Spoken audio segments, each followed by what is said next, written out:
Oke, dicoba ya Kenny ya. Udah nih.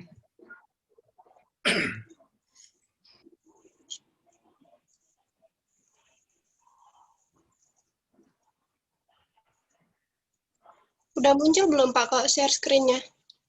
Belum kelihatan sih. Belum ya? Saya coba lagi. Share.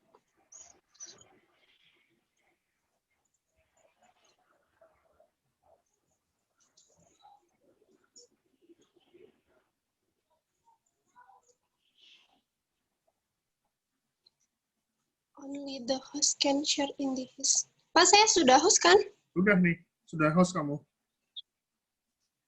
Only the host can you share in. Kok belum bisa ya? Sebentar. Hostnya itu Kufa, bukan Kenny. Oh iya. Ini saya kepencet tadi. Berarti tadi nggak bisa. Oke, gini aja. Udah kalau Kufa nggak apa-apa. Kufa ada filenya nggak? Nggak tahu Pak. Kufa ada filenya nggak Kuf? Halo, Kufa.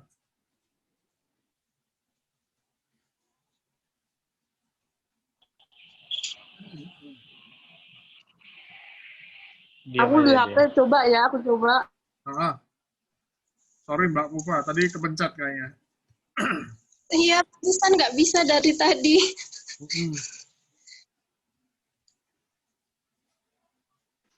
Tadi pas ngeklik namamu, mungkin Kufa pas masuk.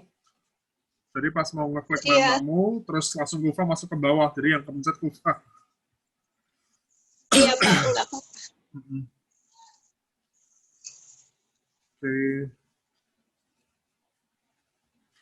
Oke, sambil menunggu Mbak Kufa ya, teman-teman ya.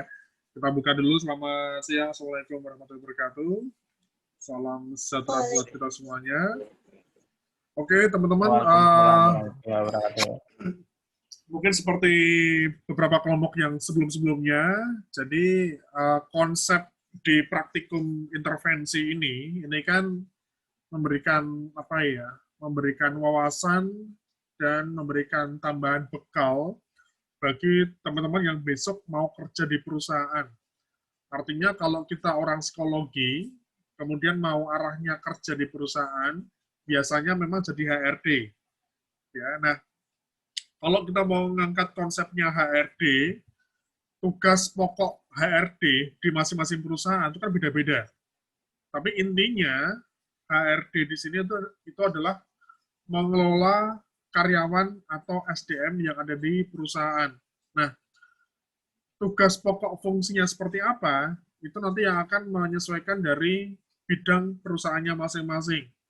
Biasanya semakin besar sebuah perusahaan, itu pekerjaan yang dilakukan oleh HRD itu biasanya semakin detail.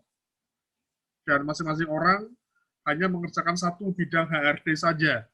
Tapi kalau perusahaannya masih skalanya kecil, masih menengah, itu biasanya dirangkap-rangkap.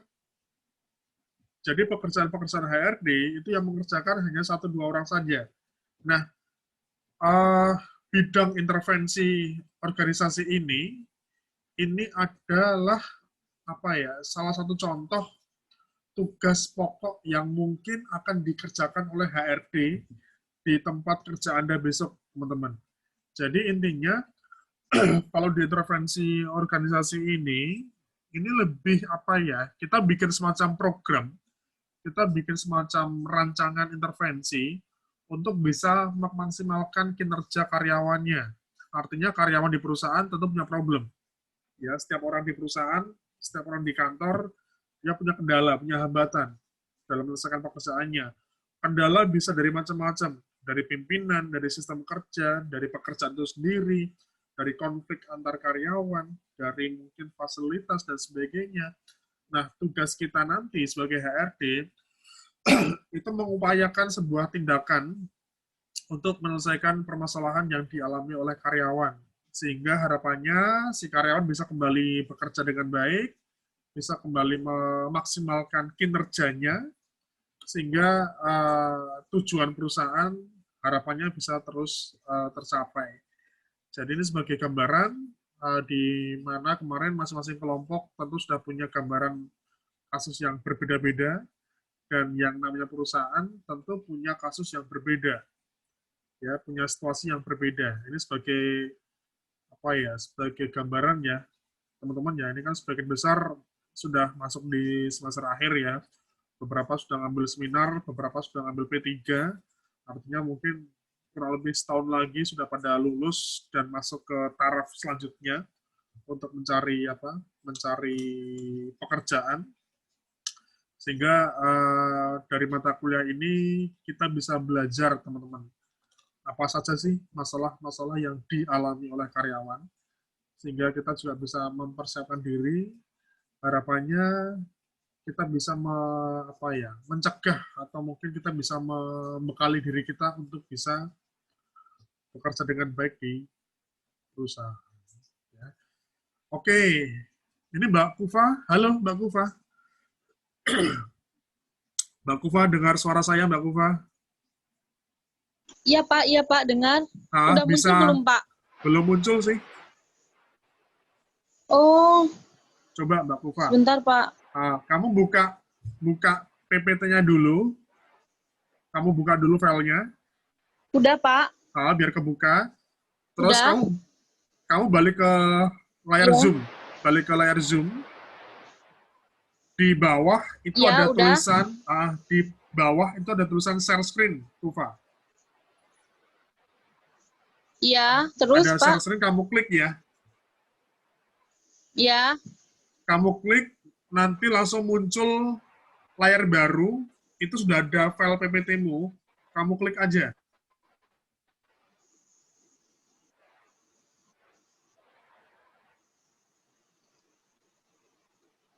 Jadi kalau PPT-mu sudah dibuka, nah oke, bisa kan? Sip.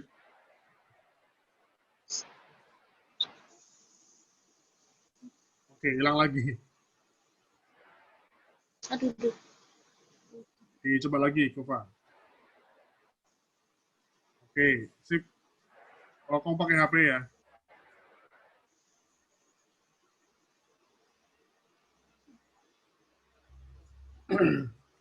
Udah muncul Pak. Ini yang ada cuma layar putih aja sih, Kufa. Oh, Iya, cuman ini tapi udah. Coba kamu bawahin, Kufa. Iya, udah Pak.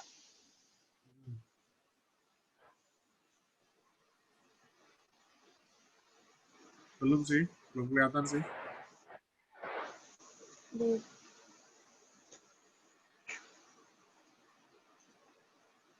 Iya. Belum keluar ya? Belum. Kok nggak bisa ya? Coba Bentar lagi Pak, ya. saya ulang. Siap. Oke, ini lokasinya di mana ya, teman-teman ya? Untuk praktek intervensinya ya. Di mana, Mas? Lokasinya di ini Pak, usaha susu dedek Pak, di dekat Sedayu Pak. Usaha apa? Susu dedek Pak, Oh ya. kedai warung susu dedek itu Pak. Oke. Nanti kalau misalnya apa?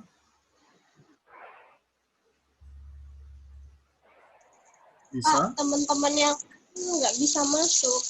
Oke, ini yang bisa jadi host itu kan Mbak Kufa. Jadi yang bisa ngelola hanya Mbak Kufa sekarang. Iya.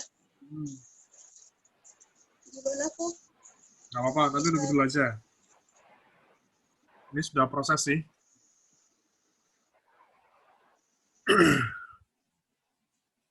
Sudah proses untuk apa? Untuk stream. Masih Layar putih. putih terus. Oke, gini aja deh.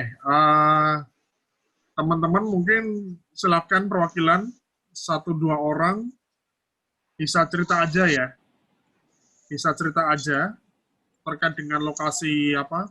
Lokasi kegiatannya, terus masalah yang ditemukan sama intervensinya. Atau mungkin misalnya pas Mbak Ufa menghadap layar atau gimana, atau mungkin siapa, bisa sambil cerita dulu ya. Silakan. Mas Dea silakan. Boleh, Mas Dia boleh. Oke, Assalamualaikum warahmatullahi wabarakatuh. Waalaikumsalam warahmatullahi wabarakatuh. Selamat sore Bapak, sore. kawan-kawan. Nah, jadi untuk lokasi kita subjeknya itu ada di tadi kedai susu Dedek. Nah, di kedai susu Dedek ini masih ada beberapa sih Pak, misal kayak visi dan misi itu belum ada. Mungkin karena masih pada tahap UMKM mungkin Pak ya, dan tahapnya belum terlalu kompleks sehingga enggak terlalu membutuhkan visi misi buat si pemilik itu tadi. Habis itu, bentar Pak. Dan berbicara struktur juga, di situ masih belum ada struktur kepengurusan dan segala macam yang secara jelas gitu. Balik lagi itu mungkin aja karena, bukan mungkin aja sih, memang karena usaha tersebut masih dalam skala usaha mikro. Untuk relationship, kalau untuk hubungan antara misal kayak usaha dengan usaha lain itu masih belum ada Pak. Palingan untuk usaha relationship atau hubungan itu misal sama ini supplier susu, supplier cup, dan supplier kebutuhan-kebutuhan dasar seperti pipet dan segala macam Pak. Dan es batu, ya itu juga yang paling sering. Kalau reward yang kemudian diadakan di susu Dede itu tadi, seingat saya itu uang transportasi setiap bulan, bonus hari raya, bonus bulanan kalau dia melebihi target. Jadi memang mereka punya target. Cuma kemarin lupa seberapa banyak target mereka. Dan untuk yang terakhir itu biasa THR Pak, jadi 2 kali gaji karyawan dalam bulan itu. Untuk leadershipnya langsung ditangani oleh pemilik usaha. Dan kayak pengambilan keputusan itu biasa langsung dari si pemilik usaha, kecuali kalau misalnya udah benar-benar agak sulit, dia kemudian ngajakin karyawannya untuk diskusi. Apalagi ya? Oke, terus kalau ini sambil ngobrol aja ya teman-teman ya, sambil kita diskusi ya. Ya. Jadi Baik, gini Pak. teman-teman, kalau kita mengacu pada aspek six book kemarin ya, yang saya share di grup ya, six book itu adalah alat atau mungkin ya bisa dikatakan sebagai alat ukur atau mungkin aspek untuk bisa melihat penyebab dari masalah umum sebuah perusahaan. Nah, jadi gini teman-teman, kalau misalnya ini menganalogikan ya, besok kalau teman-teman kerja di perusahaan dan besok ketika kalian mau cari pekerjaan, pastikan teman-teman tahu arah atau target perusahaan tersebut. Jadi biasanya kalau perusahaan memang nggak bisa dipungkiri soal omset, soal pemasukan. Tetapi juga ada beberapa perusahaan yang tidak hanya berpikir soal omset, tapi juga mengedepankan soal kualitas dari pelayanan. Kemudian di samping kualitas pelayanan, di samping omset, ada beberapa perusahaan yang fokusnya mungkin lebih ke pemberdayaan masyarakat sekitar atau pemberdayaan pemuda lah misalnya seperti itu. Nah, ini kembali lagi ke tujuan dari susu Dedek ini lagi. Ini pemilik usahanya, apakah ini menjadi salah satu atau mungkin satu-satunya alat dia untuk usaha, atau punya yang lain. Kalau misalnya memang hanya usahanya hanya itu saja, berarti mungkin ini sebagai mata pencarian. Artinya fokusnya memang lebih ke omset. Nah, ini yang perlu dicari dulu, perlu ditentukan dulu outputnya susu Dedek apa. dari situ kemudian baru di breakdown ke six box kemarin, apa yang tadi disampaikan Mas Dea. Ada reward, ada leadership, ada hubungan karyawan, ada fasilitas. Nah, di antara 6 itu tadi, di antara 6 six box tadi, teman-teman hanya memilih satu bidang saja, satu aspek saja yang paling berdampak ke operasional sebuah perusahaan. Jadi, ini saya selalu menyamakan dengan prinsip atau konsep kita di skripsi ya, di P3. Ketika teman-teman mengangkat satu judul, ada variabel bebas, ada variabel tergantung. Ya, nah kalau variabel tergantung itu permasalahannya. Kenapa kok kita milih VT-nya ini? Kenapa kok kita milih permasalahan ini? Karena kita punya keyakinan bahwa VT ini penting bagi perusahaan. VT ini, masalah ini punya dampak yang lebih luas pada perusahaan. Nah, konsepnya sama dengan intervensi. Ketika kita mengangkat suatu permasalahan, pastikan bahwa ini adalah yang paling berdampak pada output sebuah perusahaan. Kita bisa ngomongin reward, kita bisa ngomongin masalah gaya kepemimpinan, kita bisa ngomongin soal fasilitas, kita bisa ngomongin hubungan antar karyawan. Nah, di antara keenam tadi, mana yang paling berpengaruh berdampak pada operasional perusahaan. Itu yang teman-teman lakukan intervensi. Kita bikin simpel aja sih, teman-teman. Jadi masalah umumnya apa? Kalau masalah umum, oke. Kalau di Sedayu, ya daerah Pedes ya, Argomulyo dan sebagainya, yang jual susu apakah di warung itu aja? Atau ada warung yang lain? Kalau sejauh ini baru di Susu Dedek, Pak. Sehingga dia menjadi apa ya? Jual tunggal, Pak. Oke. Karena kalau misalnya kita mau ke arah Putra dikit kan banyak ya Godean. Mau ke arah Gamping ada Nyonya Muda, ada Milko misalnya. Terus kalau misalnya apa? Kita mau ke arah ke Godean itu ada saya lupa, kedai tuan apa ya. Terus juga jual susu juga. Nah, kalau misalnya memang itu menjadi warung atau mungkin warung susu satu-satunya di daerah Sedayu, berarti dia nggak punya kompetitor, dia nggak punya saingan. Mungkin banyak yang beli di situ, banyak yang pengen minum di situ, karena nggak banyak. Oke, sebentar, ini hostnya kembali ke saya ya. Iya, Pak. Ya, kembali ke tadi. Ya, jadi teman-teman perlu melihat atau mencermati yang menjadi unggulan dari warung susu itu apa? Apakah dari kualitas produknya, dari pelayanannya, atau dari apanya? Karena dari situlah nanti kita akan langsung membreakdown ke bawah. Misalnya paling simpel apa ya? Ya, warung pecel lele. Kalau kita mau ngomongin warung pecel lele di Jogja, banyak kan. Hampir setiap gang ada warung pecel lele.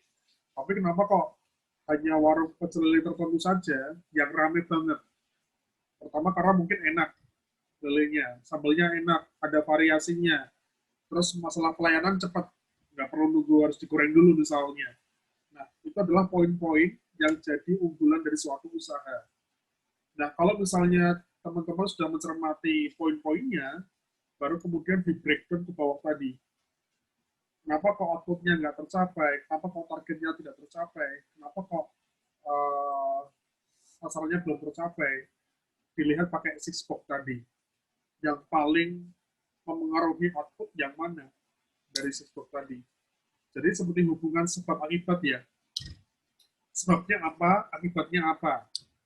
Atau bisa dari bawah. Ya, diagnosisnya itu adalah penyebabnya. Dampaknya apa ke atas, nah kayak gitu. Nah, kalau misalnya sudah ketahuan apa yang menjadi apa ya, akar masalah paling penting, baru kemudian ditentukan intervensinya. Misalnya gini, alurnya. Ini kedai susu dedek kok dari hari ke hari kok nggak enak ya susunya ya. Sudah nggak sesegar yang dulu misalnya. Terus pengaruhnya ke orang datang ke situ makin dikit. dan akhirnya ngefeknya ke omset misalnya. Nah, ini perlu dilihat. Ternyata setelah diketahui penyebabnya, orang yang biasa bikin susu itu sudah resign misalnya. Sehingga resepnya sudah nggak seperti yang dulu lagi, penggantinya. Berarti ada masalah di SDM-nya, kompetensinya. Makanya yang perlu dilakukan adalah bagaimana mentransfer ilmu dari orang yang lama ke orang yang baru. Dan orang yang baru diberikan sistem atau mungkin program pelatihan untuk belajar atau mungkin membuat susunya sehingga standar resepnya sama seperti yang dulu. Ini misalnya seperti itu ya. Karena nanti akan disesuaikan dengan konsep usahanya. Makanya mungkin teman-teman kalau kita mau ngomongin soal masalah kasus karyawan di kantor banyak. Tapi banyak karyawan yang punya kasus tapi dia masih bisa kerja dengan baik. Tapi di sisi yang lain, ada karyawan yang dia punya permasalahan, tapi permasalahan yang dialami itu sampai berdampak pada kinerja, sehingga efeknya ke perusahaan. Jadi makanya teman-teman, kalau konsep di intervensi, ini mirip konsep di P3 ya. Ketika kita milih kasus, kalau di P3, di seminar, kita milih variabel tergantung, pastikan bahwa masalah yang diangkat itu adalah masalah yang memang penting untuk diatasi, untuk segera diselesaikan. Makanya tergantung perusahaannya. Karena setiap perusahaan tentu punya masalah beda-beda. Mas Dea misalnya, Mas Dea mau meneliti karyawan di BCA, Bank BCA misalnya. Terus Mas Dea mengangkat soal komitmen organisasi. Ternyata nggak cocok. Di BCA, masalah komitmen, baik, nggak ada masalah. Yang jadi problem adalah disiplin. Nah, ketika Mas Dea tetap mengangkat komitmen, tapi Anda mencari perusahaan yang punya masalah soal komitmen. Jadi kita nggak bisa menyamakan masalah di satu perusahaan itu sama dengan di perusahaan yang lain. Setiap perusahaan punya problemnya masing-masing. Tergantung bagaimana nanti arah perusahaan itu berkembang. Gitu teman-teman pemahamannya ya, untuk intervensi ya. Nanti coba ya sambil sedikit direvisi. Ini masih cukup lama waktunya, masih 3 mingguan. Nanti untuk laporan UAS ya, satu kelompok hanya satu laporan, dibuat lebih simpel saja. Yang pertama tidak hanya menyampaikan profilnya saja, tapi juga menyampaikan masalah umumnya. Kalau misalnya mau dikaitkan dengan COVID, nggak apa-apa. Ini kan COVID, Corona. Besok pada pulang. Nggak ada yang beli kan. Terus mau kayak gimana nih? Apakah menggunakan strategi yang lain misalnya? Nah, tergantung hasil analisa teman-teman.